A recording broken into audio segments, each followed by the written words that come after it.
So welcome and thanks to everyone for joining the webinar today on Liverpool City Region and its capabilities and funding opportunities in infectious disease research. I'm just going to start with a couple of housekeeping points. So firstly, please could everybody keep their microphones muted and keep your videos switched off, which will help bandwidth as well. Please be aware that we're recording this webinar, so we'll be able to share it with you afterwards. If you've got any questions during the webinar, please type them into the chat, and at the end I'll talk to the panel and see what responses that we can get for you. Otherwise, if we can't, we'll hopefully be able to follow up with you separately. So just to introduce myself, I'm Elaine Evans, and I'm the Life Sciences Specialist from the Department of International Trade's Northern Powerhouse Investment Hub. And my role is to highlight opportunities for overseas companies in the north of England and to help companies make the right connections to understand and take forward their businesses and business opportunities here. So if we could go to the next slide, please, because I'm just going to kick off with a backdrop on the Northern Powerhouse region. So here you can see in the background an outline in light grey of our region sandwiched between the Midlands and the Scottish border. And here we have a vibrant life sciences sector employing over 50,000 people. And in fact, over the last decade, the north has been growing faster than London and the southeast in terms of the number of people employed. We have over 1,300 life sciences companies here, and the biggest subsector by turnover is biopharma, and Liverpool City Region is a major contributor to this. There's a substantial cluster of biopharma manufacturing locally, and you're going to be hearing today from two of the local companies. Our first speaker this afternoon will set context for today with an outline of the importance of biopharma and infectious disease research in Liverpool City Region. So our first speaker is Peter Timmins, who's chair of Liverpool City Region's Health and Life Sciences Board. So Peter, if I can hand over to you, please. Thanks, Elaine. As Elaine said, I'm Peter Timmins. I'm chair of the Health and Life Sciences Board, which sits under the Growth Platform Company and helps drive and seek and drive opportunity for health and life sciences growth within the city region. Prior to that, I was the head of site for Bristol Myers Squibb Pharmaceuticals here on Merseyside and ran a group of 120 people there in an R&D environment. So there are lots of health and life sciences operations and businesses in the city region. So why should they be here? Well, they're here because there's an existing strong heritage of activity across the city region in health and life sciences. I'll tell a little bit more about that in a second. It's a great place for sourcing talent when hiring staff through the universities and some of the existing businesses here. It has that vibrant health and life sciences ecosystem. There's an established network of resources because there are businesses have been here for quite a while. There's a really good pre-existing supply chain network already in place for people coming in and starting up. There is a large and capable healthcare system for supporting development. Major hospitals spread across the city region with some very significant nationally recognized specialities. And finally, it's a great place to live and work. You've got the vibrancy of a city culture with its nightlife, theatres, bars, restaurants, terrific museums, and just a good all-round place to work. And you're within striking distance of North Wales and the Lake District. That heritage of activity in health and life sciences, a lot of it you can trace back to Liverpool's role in trade by sea, and particularly international trade by sea, and the risk that travellers faced of infectious disease. And we have a long established school of tropical medicine that was founded to do research into those diseases and the treatment of those diseases. Consequently, there's a significant life sciences research history at the city's universities, long-established medicine, biochemistry, and chemistry with a focus on medicinal chemistry in the Robert Robinson laboratories, for example, at the University of Liverpool, named after a pioneer of medicinal chemistry, and some great work going on there right through to today. Vaccines development is actually very well established in the city region, has been for some time, going back to the middle of the 20th century, over 60 years ago. Evans Vaccine setting up on Speke Boulevard. They're not here today, but the successes are. And biotech investment began in the mid-20th century with fermentation technology coming out of Distillers Company and ultimately Eli Lilly in penicillin and in insulin fermentation technology to create those pharmaceuticals. And a lot of this heritage sustains today in terrific research going on in our universities, across our healthcare systems, and the fact we have a very strong, not just manufacturing, but biotech, biopharma R&D operations in the city region. So next slide, please. Because of all that's all of that infrastructure and existing businesses, there is a very well-established local talent pool. Health and life sciences is about 18% of all jobs in the Liverpool city region, with over 2,000 people already employed in pharmaceutical roles across the city region, and we have 27,000 students currently enrolled in health-related degrees. The north of England, and Elaine's already alluded to this, the north of England, and particularly the northwest of England, is one of the top 3 UK regions for biopharma employment, sitting alongside the east and the southeast of England, which when you combine them, provide 80% of the biopharma jobs across the UK. And the city region is already the home to major international headquartered employers, including Seqirus Vaccines, AstraZeneca, Elanco, Allergan, Thermo Fisher, Teva, Bristol Myers Squibb, and Baxter Healthcare.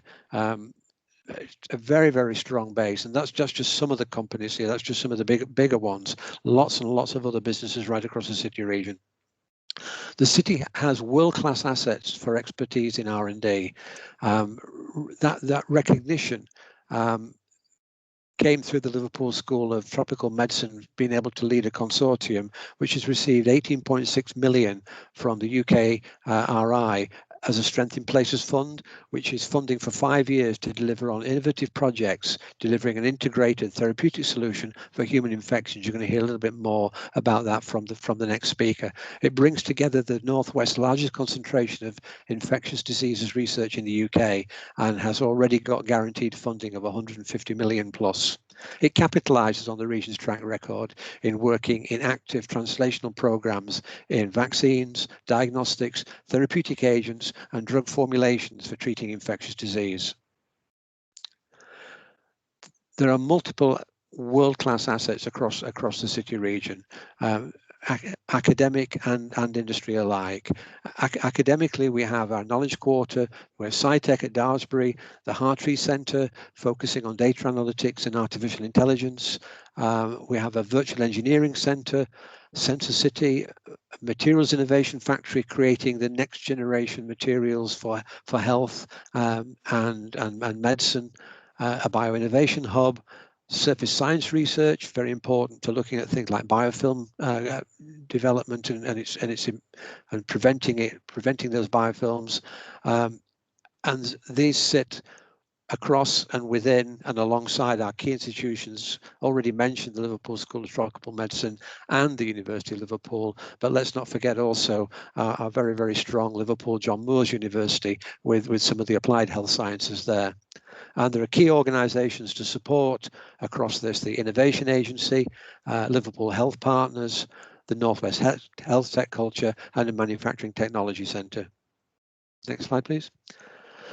So going on with that set of world-class assets and expertise in R&D, we have a digital manufacturing accelerator, a currently funded 15 million programme run by the MTC and also funded by the Liverpool City Region Combined Authority, providing access to modular and flexible test beds for manufacturing to accelerate implementation of digital manufacturing technologies. It provides access to the latest training and development programs so people can benefit from some of the new technologies emerging into manufacturing. And there's access through this into know-how, expertise, and specialized equipment, so you can reduce cost and increase your return on investment. And it accesses into a trusted network of suppliers, some of them already very well established across the city region, so you can secure a long-term exploitation of any commercial solutions that can emerge in your collaborative work with this group. Liverpool also has, and I think again Elaine mentioned this, that they've access to the biggest biopharma cluster in Europe. The cluster benefits include the skills in the area, building into not just the companies, but the local universities, the colleges and schools, ready access to get planning permission if you want to do something in the city region. I'm sure someone's going to talk later about the soft landing programs that helps people get here and set up, along with local funding and regional investment opportunities. I already mentioned the fact, because we've got multiple biopharma, biotech and life science companies established across the city region, you can see the spots on the graph in clusters on either side of the River Mersey and in three significant clusters along the River Mersey. That means there's a long established, well-established local supply chain and connection into a global supply chain.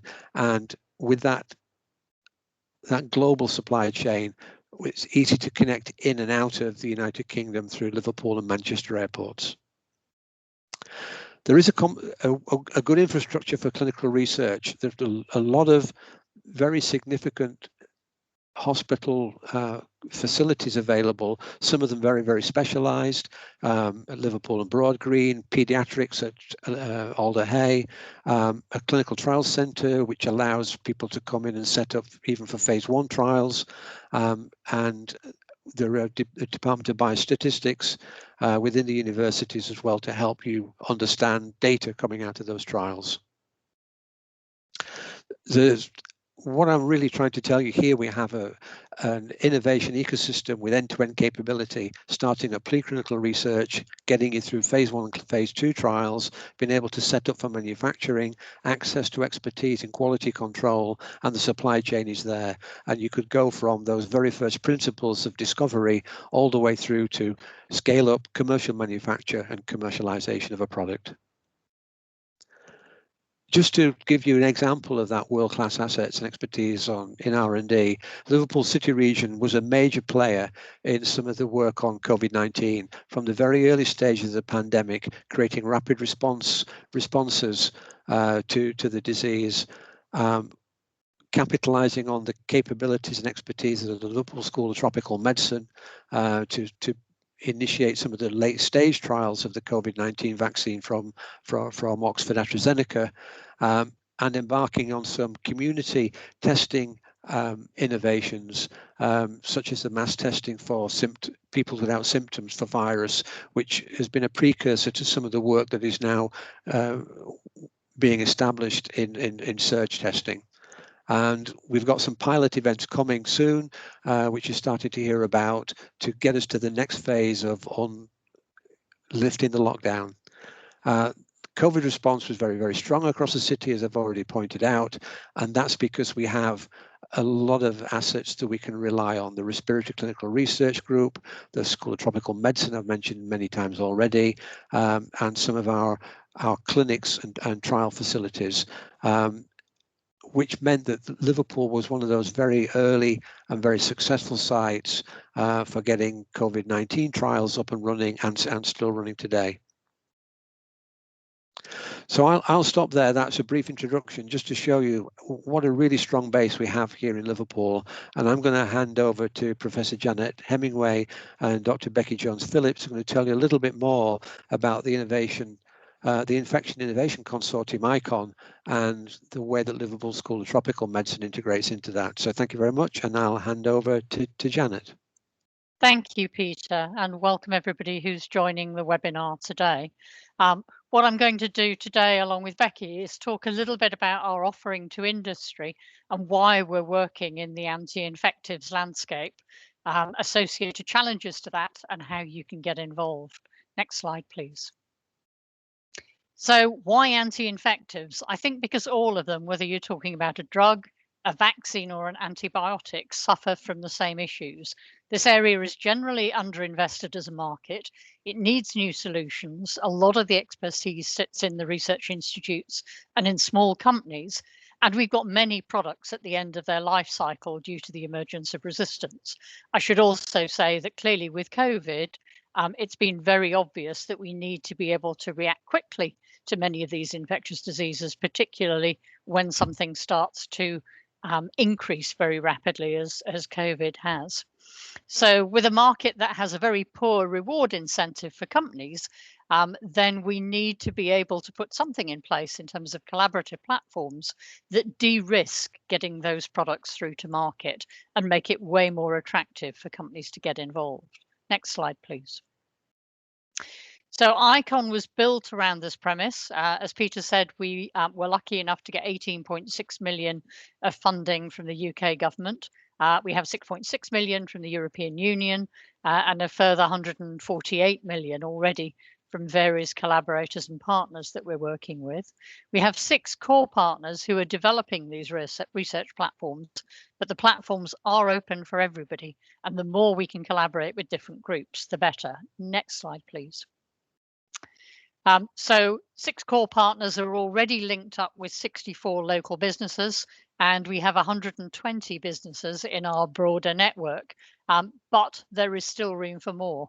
We want this to be the centre of growing the ecosystem for infection R&D within the city region for the benefit of the city region, but also for the global benefit of getting patients what they need in terms of new treatments. Next slide, please. So it's anchored in the north of England with the physical platforms. There are 2 other virtual platforms, and you'll hear a little bit more about the platforms when I hand over to Becky. Next slide, please. But the objectives, quite simply, are to enable partnerships through small organisations, research institutes, and large-scale industry. And the talks coming later will be one of our large industrial partners and one of our smaller industrial partners who will demonstrate how they've already got involved. We'll be co-developing and de-risking new infectious diseases formulations broadly, validating and positioning those in the market with the companies that we're working with, and making sure that we provide the open access to really quicker, cheaper and smarter ways of developing new anti-infectives. Next slide, please. The outputs can be a whole raft of different things. We are expecting to generate 2 or 3 new spin-out companies from the activity that we've got, but we also want to work with small and large companies who are already in this market to see how we can improve their R&D activities. We want to put in radically innovative new product development steps. So this isn't carrying on doing things in the same old way. Regionally, clearly this is going to have a benefit in terms of job creation, gross value added, inward investment. And as a baseline, the R&D activity for infectious diseases at the moment across Liverpool city region and Cheshire and Warrington is worth around £2 billion a year. Over the next decade, we want to move the dial on that by at least £1 billion a year. So this is an ambitious programme with lots of scope for people to get engaged. Next one, please. So I'll pass over to Becky now, and she can tell you a little bit more specifically about our offering to industry in some of those areas. Thank you, Janet. So hi everybody. So my name's Becky Jones-Phillips. I'm one of the business development managers at ICON. My role's all around engaging with industry as part of the programme. So I'm going to talk a bit about the platforms. So as Janet has alluded to, each of the platforms is specifically aimed at tackling a particular bottleneck in the infectious disease product development pipeline. Each platform has been developed collaboratively between academia and industry partners, and we're really covering various areas within the infectious disease fields to include vaccines, drugs, antibiotics, diagnostics, and public health insecticides. So together this represents a very comprehensive offering. We're truly going from discovery into the clinic and beyond in terms of also being able to impact guidelines and policy adoption and advocacy. And so we're open now, open access for industry to work with us and to come and engage with us and really take advantage of the expertise that we have on offer here. Next slide, please. So I'm firstly going to talk about the platforms that are specifically focused around AMR. So there are 4 platforms that are looking at this, which you can see as the circles in grey. So each is tackling a distinct challenge of AMR product development, and once again very much going from discovery, basic discovery activity through to the market. Next slide, please. So the first platform then I'll talk about is our natural product library screening platform. So this has come through from the initiative we've been running for many years now called Swab and Send, which is a citizen science programme. So with this programme, members of the public can acquire swabs from us, sample their chosen environment or wherever they may choose. It comes back to us, we grow up the isolates and look for antimicrobial activity. So this is, as I say, very much focused on the discovery end of the spectrum. And so what we're doing is expanding that library and fractionating it into modules for mass screening. So in that way, industry could come to us and they could look to screen a very specific module that's of interest to them. So for example, they could look at an environment such as a bathroom, let's say, or sewage or soil or skin. And then the aim is really to be able to screen these isolates in a high throughput screening system, and we're actually using AstraZeneca's high throughput screening system to enable that to happen. And then at that stage, any successful candidates can then enter the next stage of the programme if the industry partner so chooses. Next slide, please. So really just holistically looking at what we're doing in AMR, we're covering the entire spectrum from discovery into the clinic. And just to summarise some of these areas, so already talked a bit about the natural products library, but that's very much around the high throughput screening that can then feed into our hits to leads programme. So here refining those candidates further, and we're doing this with Infex Therapeutics as partners. So also we're going to be providing a number of physiologically relevant preclinical drug screening models, as well as the University of Liverpool as one of our partners is going to be developing a number of much needed in vivo models of virulent bacterial infections that are going to be used for antibiotic drug screening activities. We're expanding the experimental human challenge model further, and I'll talk a little bit more about that. We're going to be mapping and defining shedding and dissemination of antibiotic resistant bacteria and COVID into the environment, with a view to then be able to model and inform optimal product placement, ultimately having maximum public health impact. So we're very much taking a holistic view in terms of tackling AMR, all stages of product development. Okay, so then the next platform I'll talk about is the preclinical drug screening activity. So we're going beyond the classic two-dimensional in vitro screening approach, and we're implementing physiologically relevant three-dimensional systems to model infection better. So we're using human organoids, microfluidic approaches, including organ-on-a-chip type technology. We can that will enable us to assess PK/PD efficacy, which then will significantly de-risk the next step for first-in-man and clinical studies. Next slide, please. So this just gives you a bit of an idea of the kind of activity we've been doing over the course of the last year with the COVID drug screening work. And so this is a plaque assay that we're routinely using for screening COVID drug targets, using Vero cells as the standard. So Vero cells are kidney epithelial cells from the green monkey, which are used as standard for COVID infections. And we're using this approach in the first instance as a high throughput system to down select candidates and then whittle down which are the candidates to take forward for the more sophisticated assays. Next slide, please. So this is one of which here, the more sophisticated assays. So this is an example of a project we've been doing with an industry partner, New Cells Biotech. who have an upper airway organoid model. So their model replicates the cell composition, the architecture of the airway. And so we've been successful in infecting the model. And then we're using that now for drug screening assays and further refining our candidates down. So we have plans to look for other tissue, look in other tissues and models for other tissues and other infections throughout the programme. And we're looking at establishing various industry links on those drug discovery projects. Next slide, please.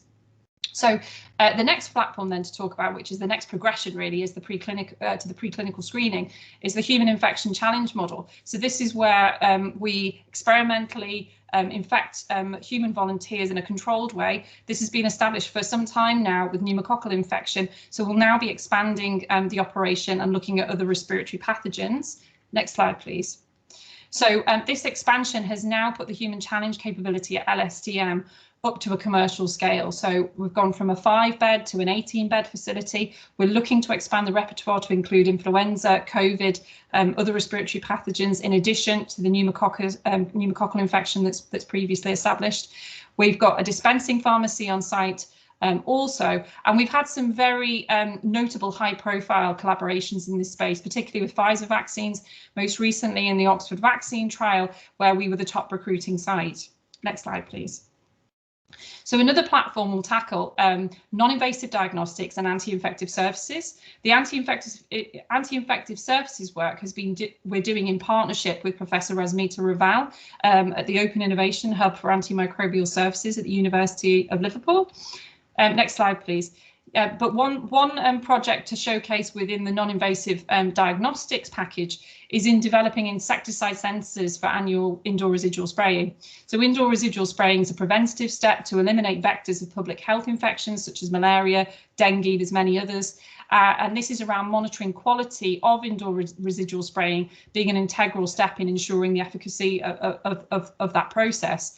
So we're working with a Merseyside SME to make the sensor, and we're now developing those discussions moving forward.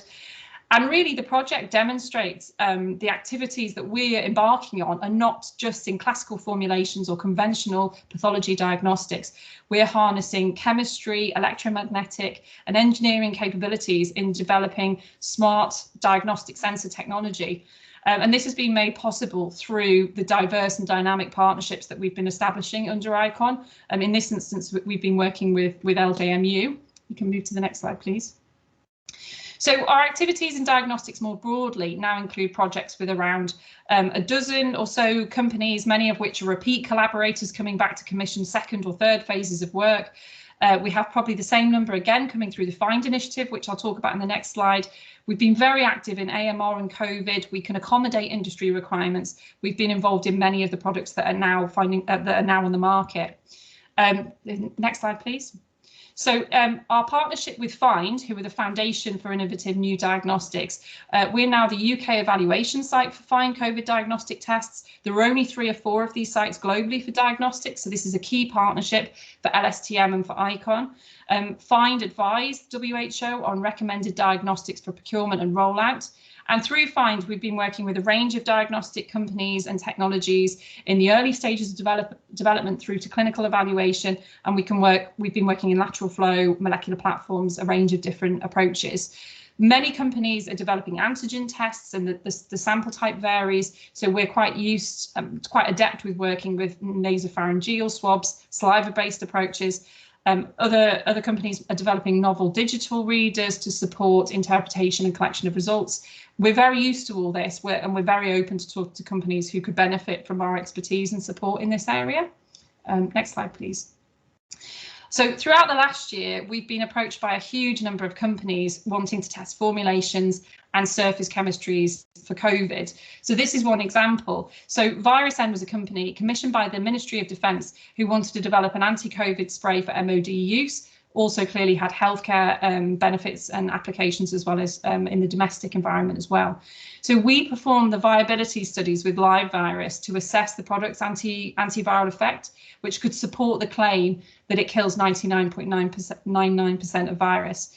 And this resulted in a number of news and press pieces, which have subsequently led to more companies wanting to test their products in a similar way with us. Next slide, please. So the final offering I'll talk about is our ERD, is our European Regional Development Fund Northern Powerhouse funded programme, which is open to Merseyside SMEs who are doing anything at all in the way of formulations or materials that might have an application in the field of infectious disease. So we can offer limited free support to these SMEs, with a goal very much around getting new products to their company, new products to the market, and new jobs in the Liverpool City region. So if you're eligible, please do get in touch and talk to us to take advantage of this programme that we're offering. Next slide, please. And within this programme, there's a few defined workspace areas that we're offering support in. So the first one is very much a traditional microbiology type support in terms of characterising pathogens, looking at mechanisms, mechanism of action, mechanisms of resistance, also around novel surface chemistries, and finally in diagnostics as well. Next slide, please. So as you've seen, so we're working with a number of industry partners. Since October, when the programme started, we've got around 50 opportunities that are developing already with new industry partners. And some of the examples of these, you can see the logos on the slide. Most notably is Mologic, with whom last year we were instrumental in developing one of the first lateral flow COVID diagnostic tests to get to the market. And so to conclude, just to emphasise that ICON is very much open for business through our consortia, where you can tap into the infectious disease expertise in the Northwest to work with us. And the programme has a very comprehensive offering in infectious disease right the way through the spectrum of development. And perhaps unlike other academic consortia, we are less focused around publications and those traditional metrics, and actually all about meeting the unmet clinical need, the unmet market need. So we'd be delighted to talk to anyone on how we could work with you together. So I'll now hand over to my colleague, Mike Hoptroff at Unilever, for an example on some of the early collaborative work we've been doing under the ICON umbrella. Hi, thanks, Becky. So just as a quick self-introduction, so my name is Mike Hoptroff. I'm a senior manager at Unilever. I've been with Unilever for just, oh gosh, over 20 years now, leading bioscience teams in the UK, in China and across the world, and really, you know, came back to the Northwest, which is where my career started in 2016. And it's been, I think, as Peter was outlining at the very beginning of this session, really fantastic to see the diversity and the depth and really the breadth of bioscience innovation and scientific capability that's really present in the region. So, in terms of giving an introduction to what we'll talk about today, so many of you will probably know Unilever as one of the world's largest consumer goods companies. In terms of hygiene, it's very much at the centre of our DNA. So we started as a company over 100 years ago with hygienic hand soaps, and that really continues through to the present day in our involvement in the initiatives such as global hand washing, and really in supporting behaviour change and health and hygiene across the world. So if you want to go to the next slide, please. But really, as we stand today, our interest in hygiene is much broader now. We still have that heritage in bar soaps, in globally recognised brands such as Lifebuoy, but we also have a big business around water quality and home and hygiene, and that cuts across a whole range of different brands, which really look at hygiene and microbial control and the control of infectious diseases, both in the context of homes, of sanitation, and in the context of topical treatments and oral care.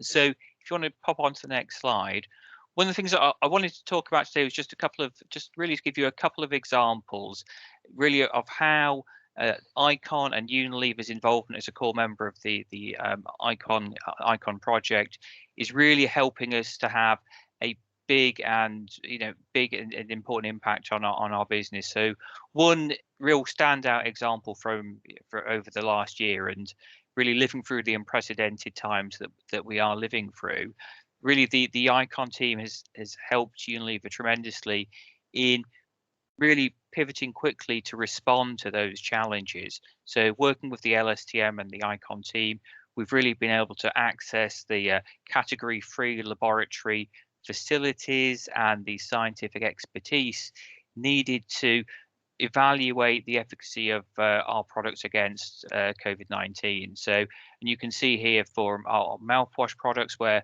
we've been able to use that information to very quickly generate data and translate that through into really effective efficacy and claims. So that was one example. I think the next example I want to talk to touches a bit around thinking back to Becky's presentation and the swab and send project there. This is really about, well, how do we then take the long-term view to really develop that next generation of sustainable, natural hygiene technologies? So, and this project is linking through the swab and send project from the LSDN team to access a wide range of natural products, and then to couple that to high throughput screening capability at the University of Liverpool in their materials innovation factory to really allow us to quickly evaluate those libraries of natural products for their application to areas of Unilever's business, which could be hard surface cleaning or topical application of microbial control. So that was really just a very quick presentation, just to take you through a quick top line of Unilever's involvement.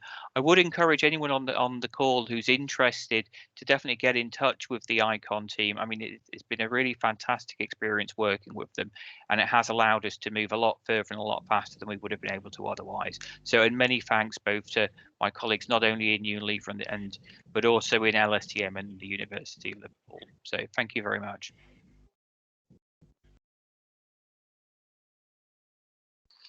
Next slide.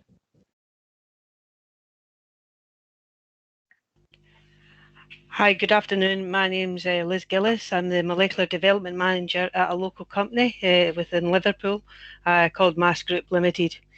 Can you move to the next slide, please? So just an introduction to Mass Group. Mass Group are an independent leading European manufacturer and supplier of diagnostic products focused on microbiological susceptibility, identification and resistance IVD market. Of course, I'm the Molecular Development Manager, so from that you can see that we're now developing into the molecular market as well. So since I started with the company in 2009, I've developed a R&D group. We now have a molecular manufacturing facility with the quality control obviously built into that, and we've now got molecular diagnostic products on the market. Next slide, please. So we're quite a small company. We're privately owned and managed. We formed in 1957. We are the pioneers of antimicrobial sensitivity testing.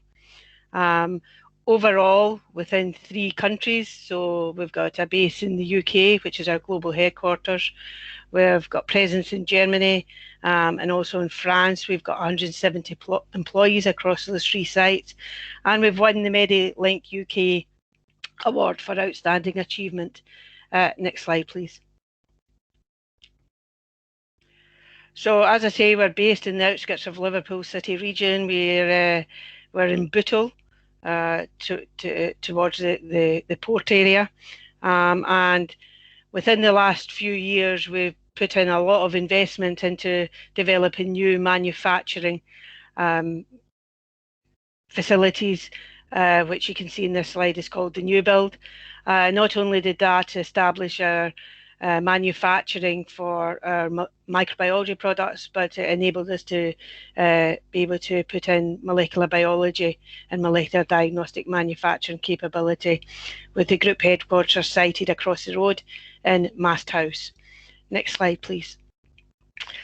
So, as I've said, we make a range of molecular diagnostics, which we have branded under the term Mast Isoplex products, and they're all based on isothermal loop-mediated amplification technologies. We are one of the licensees of the MAST technology, of the LAMP technology, and we have the rights to develop, manufacture, and commercialise LAMP-based diagnostics. We are just entering into the molecular diagnostic market, so we're not one of the big players, but we wanted to be able to respond to the COVID-19 response.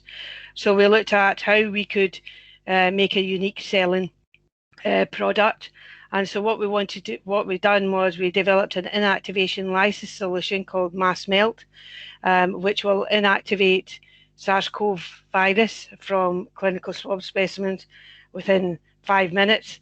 And we created an associated LAMP diagnostic, which was a triplex assay, which had an inbuilt internal control, which will give a positive result every time and will be independent of any of the other target genes that you're trying to actually amplify up. Next slide, please.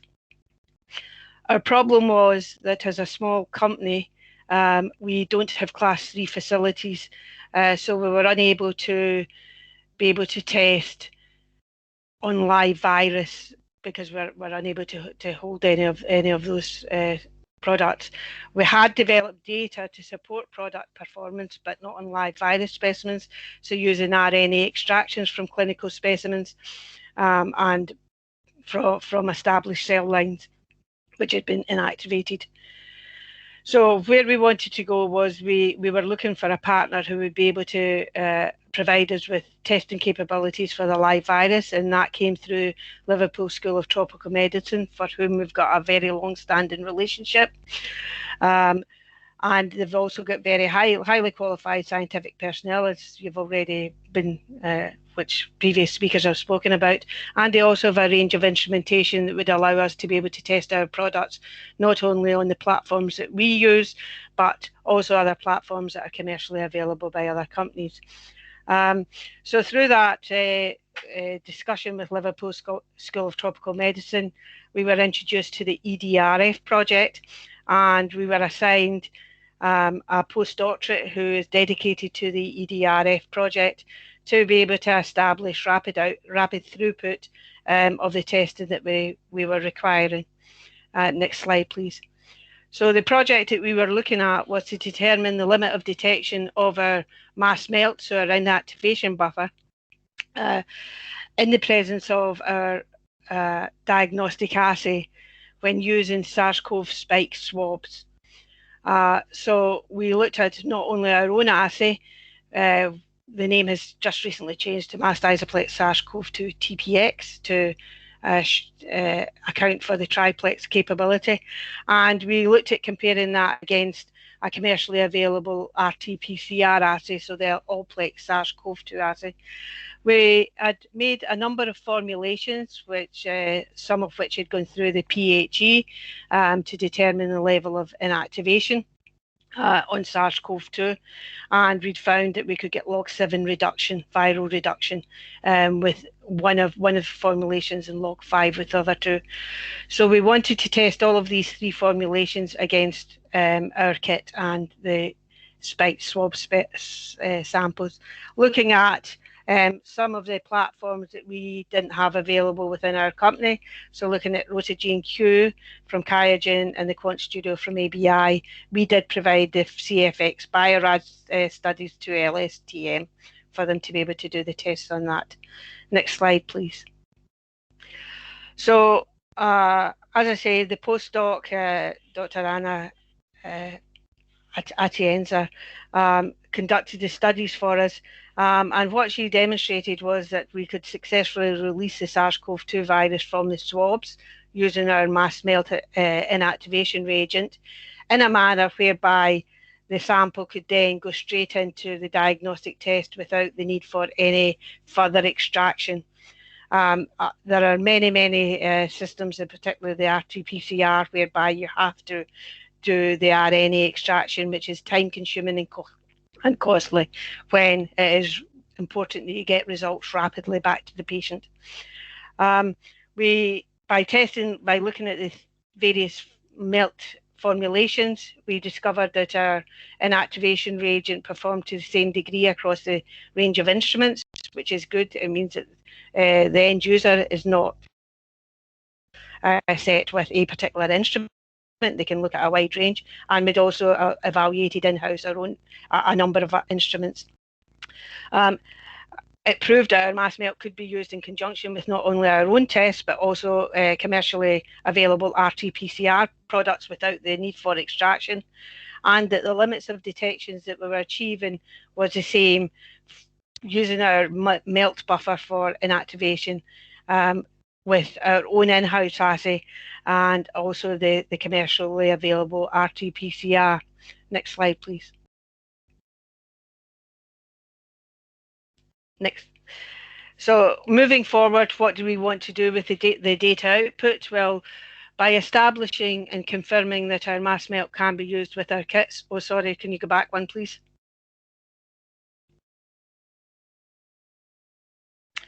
So by establishing that our inactivation reagent can be used with our own kit and also commercially available kits, that and that we could use it in a range of instrumentation with our limits of detection, giving us a sensitivity and specificity requiring similar to the RT-PCR. And superior to lateral flow tests, it meant that we could be looking at the development of a point of care system with the performance of RT-PCR, but with the speed of lateral flows. Next slide, please.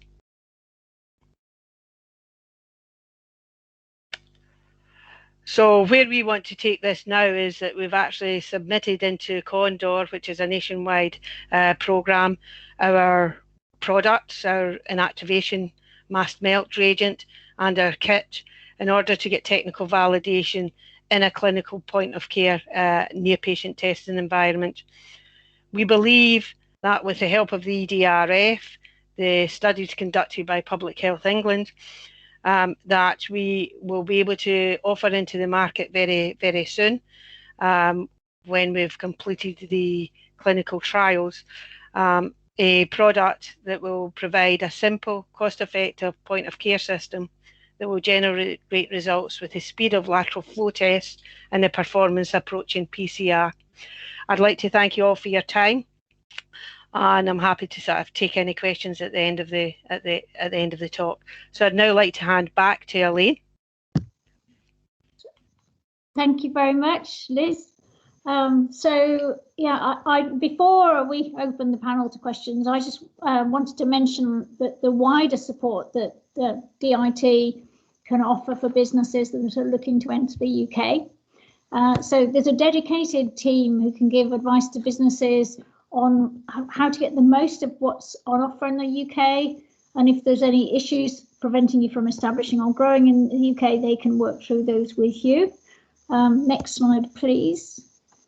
And this team is the business advisory team. They have specialists on skills and talent, on visas, on tax, banking, access to finance, and that includes grants for research and innovation. So that's just to say, so you know, there's quite a whole range of support available for businesses. So if we maybe skip through to the slide with the contact details on, maybe that's, yeah, there we go. And so if anybody's got any questions, do please type them in, but I've got a few that I wanted to ask anyway. So perhaps starting with one, I suspect for Becky. So the question is, if a company wants to start a collaboration, can they start at any stage in their own product development pathway? Yes, absolutely, that's the case, because as I alluded to during the presentation, because we've got things that are ongoing from very basic discovery activities right the way through into sort of post-regulatory space and looking at adoption, there's always, you know, there'll always be a way that it will fit into the programme. So it absolutely doesn't matter at what stage during that development pipeline that the company's up to. Okay, well, that's great. And then what happens, so if a company is working in anti-infectives, you know, in antimicrobial resistance, and they look at your platforms and they don't see an immediate fit with what they're doing, is it okay for them still to come in and get in touch and see if there is a way that might fit with your funding opportunities? Absolutely. I think that the way that the platforms have been designed is that they're not pathogen specific. So we're very open to working on a range of different pathogens. They're quite broad in terms of the capacity. And already what we're finding when we're having discussions with companies is that there's always ways that we can add things on and look at things from a slightly different angle and effectively expand the offering. So absolutely, I think anyone who's in infectious diseases who is interested, definitely get in touch with us. Okay, and then I see so Zahid's put a question in here. So if I can. So yeah, do you use standard collaboration agreements for the collaborations, for example, Lambert agreements, or can you do bespoke collaborations and IP agreements? If that one's directed towards ICON in terms of what we can do, to be honest with you, it's very much specific to the needs of that particular industry project. We do have certain templates that we can follow, but we're very much open, flexible, depending on what the working model is really of how the project's going to go. So very flexible, I think, in that regard. Okay, thanks. And then I just wondered if you're able to say anything about the sort of the range of size of grants, and also, I mean, is there an element of match funding that, do companies, do they need to be able to provide, like with Innovate UK, you need to have a defined match funding component? Is that one for me again? Well, you're happy to answer. Yeah, so I think it depends on the specifics of the project. I think there are some things that will fit in, fitting in with the activities that we're doing. They may need an additional investment. Possibly not. I think it really depends on the details of the project, really, I think. But certainly one of the mechanisms that we're looking at to try and get things moving where that is necessary is looking at joint competitive funding call applications and those types of mechanisms to try and address any funding gaps that may present. Okay, that's helpful to know. Okay, and then so from Abhishek, so can you share more details about your work with Pfizer and Oxford University on the COVID vaccine development? So I'm not sure if that's you're able to or not. So I could probably answer that one. So yes, I can talk about that a little bit. We were asked to act as the northern hub for the phase 3 clinical trials of that vaccine. And so we engaged the local Liverpool population. We already had the clinical trials platform in place. We were the best performing hub in the UK for bringing in people for testing, and we're obviously following through on that cohort of people who had the initial vaccinations to make sure that we see any effects as we go forward, given these were the very first people who had the vaccinations. We clearly had two cohorts. We had some people who got the real vaccine and some people who got the placebo vaccine. At the end of that first phase of the trial, we went back and revaccinated all those who got the placebo with the real vaccine. And we are now taking on further trials with different age groups. And we're looking at a human challenge model now, linked up with other groups for COVID. So a lot of work in that space. Okay, that's a really great track record for us to shout about for Liverpool. And so I can see there's a second part to Abhishek's question, which is, so can companies from India looking for trials of their COVID-19 vaccine candidate look to work with you? Yes. That was a nice, easy. And then from Linda, we've got, with regard to the test platform for biocide type products, do you have a formal validation role for supply to NHS akin to the C19 diagnostic tests? I guess that might be a Janet. Simple answer on that is I don't know the fine details on that, but I can find out. If you want to just stick me that question in an email, I will find out from the people who are actually running that platform. Okay, yeah. So Linda, if you want to email that one through.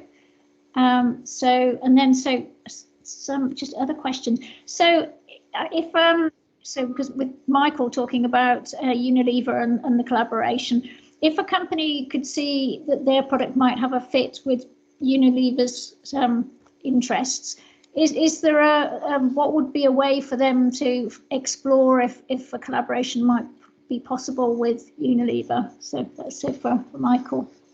Yeah, certainly. So I think the first step there will probably be to, if you reach out to the Icon and the Growth Platform team, and then they can connect to myself. But I think as a company, we are absolutely very much open to collaborate with companies and to develop technologies for application across our home and personal care portfolio. Okay, well, thank you. So again, that's it's very helpful for us to know, and for our overseas posts to be aware of that opportunity to collaborate. So now let's see what other questions have there. Yeah, no more coming in there, but I've got to say a question of it. So about, it was referring earlier, the soft landing opportunities and help with accessing skills and talent locally. So if a company wants to set up here, so I wonder if we hand it back to Hannah. I think that means Hannah needs to drop the screen, and I'll let you, if you can just give a little background on the warm welcome to Liverpool City Region for companies that are looking to start collaboration and to potentially set up a company there. Yeah, of course. So thanks Elaine. So I'm Hannah Randalls, Health and Life Sciences Sector Champion for Growth Platform, covering the Liverpool City region. And as was referenced earlier in the presentation by Peter, we have quite a good range of soft landing opportunities and support for businesses who are looking to move into the city region. So we have two key sites with soft landing packages. We have Knowledge Quarter Liverpool, and that obviously is a whole range. It's one of our big innovation campuses. So there's lab space there within Liverpool Science Park, and we've also got sort of office space as well within a brand new bespoke building called The Spine. Alongside that, we also have a campus, our Science and Technology campus, SciTech Daresbury. And again, there's a whole range of different facilities available, from lab space through to office space, lab space large and small for one person up to 50 people. And there's new projects ongoing as well. A big project, Violet, is due to complete soon as well. And the offers there sort of extend from very small right the way through, with opportunities to hot desk and desk space for free for up to 12 months. And alongside that, we also have opportunities within Speak, as was mentioned before, with our cluster of sort of biopharma companies. So for those larger organisations, we have sort of warehousing space available. And again, we can kind of go through some of that if there's anything specific that people are keen to find out. So I would encourage people to contact Growth Platform via my colleagues' email addresses that were up on the screen before. Thanks, Hannah. And instead, accessing skills and talent. Peter talked earlier about the depth and breadth of the opportunity in health and life sciences from the local universities. But I know you've got the colleagues who are supporting specifically skills and growth, and I believe you even have some software that will help profiling to help companies find the right candidates. I don't know if that's something you're able to comment in, or it's because we don't have your colleague here on the panel. Yeah, so I mean, we have a great talent pool here, with the universities, the local universities that have been mentioned, and actually we're sort of 45 minutes down the road from other, very reputable universities, the likes of Manchester University. So there is a good base in terms of graduate talent. We then also have local colleges and schools who run things like apprenticeships, and there's lots of opportunities for businesses based within Liverpool City region to engage around apprenticeships, the apprenticeship levy. There's been lots of examples of shared levy between large organisations and SMEs. And you're right, Elaine, it's not me directly, it's skills colleagues. But again, if there's any specific questions, then, just fire us an email and we'd be more than happy to help. And I can see that Alice has very helpfully put the email address there in the chat. So there we go. So if there's particular questions we can put in there. So our time is up now. But thank you very much. It's been a wonderful range of speakers we've had today, and just hearing about all, having that level of funding available and expertise available, and the whole cluster of biopharma. I think it would be you think, why would companies in this sector want to go anywhere else? So on that, I'll finish. But thank you very much to all of the participants and all the speakers.